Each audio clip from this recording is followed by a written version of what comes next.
Hello, I'm Cat, and it's a Tuesday, which means that unless we're expecting an update, it's snapshot and preview day. And that certainly has come true today, because this one has just two small features that are shared between Bedrock and Java, and then just as many bug fixes for the last drop as for this one. This has some interesting hints on where the update is going, but let's talk about the features, the changes, and then the Reforge, which has just come out for creators today. There's a lot of exciting stuff to jump into, but let's get started with the first one, which is why I'm in the Nether anyway, because there is a brand new Piglin trade, and of course there is a brand new lead recipe. You might have heard about these elsewhere, so to be as brief as possible, if you have a bunch of piglins and you give them a bunch of gold, they can now have new things in their drop table. What are these new things? Well, to put it as simply as possible, as well as all of these things from before, they can also now give you the dried gas. This has some horrifying lore implications.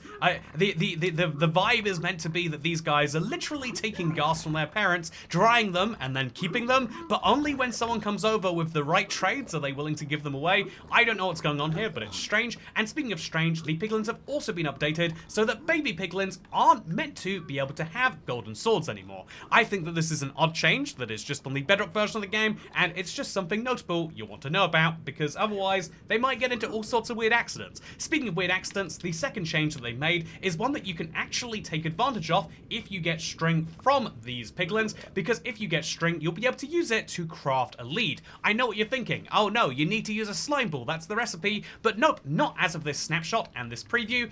By the way, we are in the vibrant visuals, which is why lighting is a bit strange in the Nether still. But yeah, this is the default if you're playing in the preview, like I am right now. But yeah, speaking of playing in the preview by default, if you are playing in the preview, you'll now have access to a new lead recipe, which is 5 string, just like so. Do you think that's better? Well, I think that's for you to decide. Something which I think is objectively worse in the name of parity, though, is another brand new feature that comes under the change category. In fact, it's one you might miss on first glance of the preview changelog, because it is to do with blazes. Right now, if you have a blaze in your Minecraft Bedrock world, that blaze can aggro towards you from a really far away distance, but it can only attack you from 16 blocks away. From the, again, this is crazy to say out loud, but from this update, if this preview change comes to stick, me hanging over here in survival, a full 30, I think 48 blocks away, if I hang over here in survival, which I'll switch over to now, that blaze all the way over there is going to be able to see me, and not just going to be able to see me like he currently can, he's going to be able to attack me. It looks like he actually just attacked a piglin instead, so now he's started a bit of a war over there, which wasn't my intention, but it is very funny. That is one of the weird side effects of this, I guess we could say, to be as positive as possible. But the fact is, blazes will attack you from ludicrous distances now, and I don't like this at all. I feel like the Nether is already a rough enough place as it is. If we add this, you know, like change to the list, I think things might get even more tricky. Okay, so my plan is, without dying, to get over here in the simplest way possible. I'll drop my blaze just up over here in a nice, ridiculous, faraway place. In fact, there's a blaze already ready to attack. And then I'm going to fly all the way home over here. I say home, but to my portal. And you're going to see that those blazes are able to attack from this far away. This is wild. As a Bedrock player, this seems like just making Minecraft harder, but technically speaking, it is vanilla parity, and what makes it better, and seemingly the only thing that makes it bearable, is the fact that blazes have horrific accuracy at this range. You basically are guaranteed not to be hit, but still, I don't like everything around me being lit on fire, and if you don't either, well, 121.90 might just make that harder for you. Speaking of making things harder for you, there are all sorts of other changes, but thankfully we can go back to the overworld for those. Oh, you know, I like the Nether, but in small doses. Okay, now we're back in the overworld. I can start by showing you some of the weirdest and most interesting bug fixes this week. There are quite a few of them, but my favorite is to do with Windburst, because they have now made the mace with the Windburst enchantment launch players as high as it does on Java Edition. Now, they weren't exactly forthcoming about how high it was launching people before and how much better it is now, but let me give this a little try to try and find out. That was actually quite embarrassing. Let's try this one again. So here is a Wandering Trader. Here is me Windbursting him and going so high up into the air that I I almost die. So I looked it up, and apparently on Java, this is 24 blocks, while on Bedrock it's 21. You tell me if you can see the difference, but still, very cool to see perhaps the rarest survival enchantment getting a little bit of love, and even if it's a small bug fix, it's nice to see a type of parity that is genuinely, a nice boost to players, I would say. Speaking of a nice boost to players, we also have changes to parity in the form of gamer tags are used on all platforms to identify players in a cross-platform multiplayer game.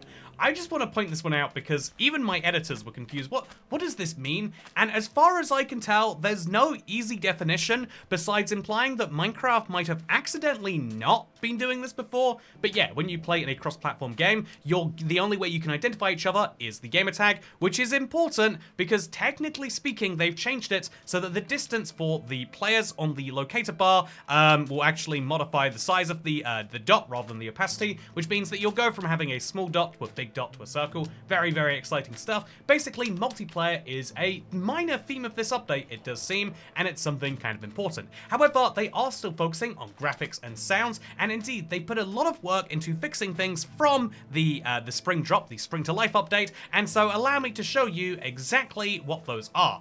I can never spot these myself. No matter how much I listen, I think I might be going deaf or something, but they've changed how often and where some ambient block sounds play. So when you're in dead bushes, you should be able to hear the ambient dead bush sound more often. Do you hear the ambient dead bush sound? Is there one? I swear I've never heard it. And Bedrock doesn't have subtitles for me to confirm if I'm crazy or not. But also, they've changed the ambient sand sounds. They now have a slightly decreased chance to play. So for me, it's gone from 0 to less than 0. But more seriously, you can play in all biomes, and terracotta will no longer trigger ambient sand sounds. And then there's also ambient wood sounds, which have gone through their whole own change. This is just hugely interesting to me. I feel like I am the only one in this place, but I still need to point it out anyway. And yeah, at the exact same time as doing this, they've also fixed some issues with vibrant visuals. So this is really notable because vibrant visuals is still the default this week. They didn't decide to change that, and instead they've decided to go and fix quite a few rendering issues. One of these is that if you are using a vehicle, and that vehicle is not invisible, then you will no longer be rendered. That's kind of fun. But also the local player's vehicle will now be always eligible for rendering, which means if you have, say, a car from an add-on, or you make it so you can ride sniffers or whatever, that should now have its own shadows and its own render. They've also fixed an issue where black boxes would sometimes appear in end portals when using TAUU at non-native resolution, and they fixed a bug in vibrant visuals where materials with certain properties would render as black. Basically, they fixed a few random black issues. Sadly, they haven't gone the steps further, in my opinion, of making the Nether a bit more playable. I think that, again, as you saw from the intro of this video, the Nether works right now, but unlike the overworld, which is beautiful, the Nether becomes this atmospheric kind of horror, and I do think that that combined with the end are actually huge, huge changes. But I digress. I feel like we could spend forever talking about that, and maybe, in fact, we shouldn't. And so, at this point, it's just worth mentioning that there are, in fact, a few other small little changes, such as pigs saddled by hand, no longer dropping 2 saddles when killed, and also mobs no longer clipping through blocks when viewing them at a distance where they auto-step up a block. All sorts of just tiny little bug fixes, because it does seem as though we're coming to the end of this particular update, and indeed, I want to talk about what that means for Minecraft more broadly. But first, you might have heard about something exciting that's happened today. It is Reforged Pre-Alpha Day. So yeah, this is the pre-alpha for Reforged, which is 4J Studios' new console game. This is a very, very fun one to look at, and I've got to say that I'm very, very excited to check this out, but I think that it might need to be done in long form, so perhaps tonight for a live stream, we'll dive into this in a much deeper way, maybe even check out the tutorial, give it like a full dive that way. But yeah, in the meantime, I think we should say that let's come back to the Minecraft and kind of summarize what it is that we've seen in this very strange preview where we were expecting to see a lot. We were expecting to see the rest of the summer drop, but instead we're starting to see them focus more towards bug fixing. To be fair, a new Piglin trade is something fun, and to be fair, a brand new recipe for the lead is something too, but I would say that this is certainly a sign that they are heading towards the end of the drop rather than starting to add a bunch more. It is entirely possible that in the next preview we see like a bunch of new features all of a sudden, but I think we are running out of time for that to possibly be true, and ultimately I think think it's really important with Mojang, although a little speculation is healthy, ultimately, if they've had months to tell us what's in this drop, and they've told us time and time again, basically, it's the Happy Ghast and some friends, then maybe that is ultimately all we are going to be getting. Will the summer drop not be the biggest drop, the one to be the equivalent of 1.22, but will it instead be the exact opposite? Well, it certainly does vibe like it might be that way. And speaking of things that vibe that way, I think another important piece of information here is the fact that Minecraft 1.21.80 is likely coming out next week, making it an update day, and therefore you might not expect to see a brand new preview or snapshot this same day next week. So keep that in mind, we are maybe going to be seeing another 3 to 4 brand new previews and snapshots, but one of those will be slightly disrupted. And so are we seeing the entirety of the summer drop? Maybe. I think that genuinely this does raise the big possibility that they are looking to release the vibrant visuals as soon as possible, because ultimately it doesn't matter what they add to the summer drop. They could add 5 times as many features as they have right now. The biggest feature for so many players, especially the casual ones, is always going to be those new graphics,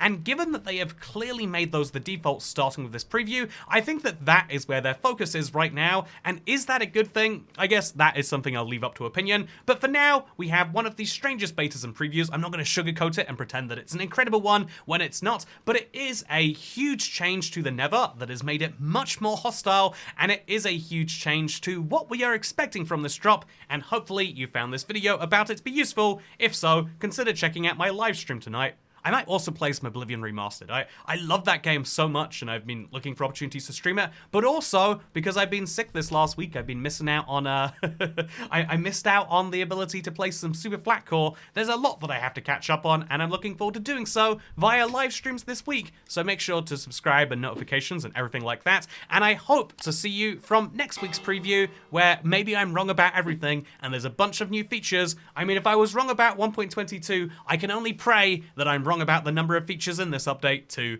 but we'll see. Thank you, I've been IBX Toycat, and I'll see you in the next one. Bye.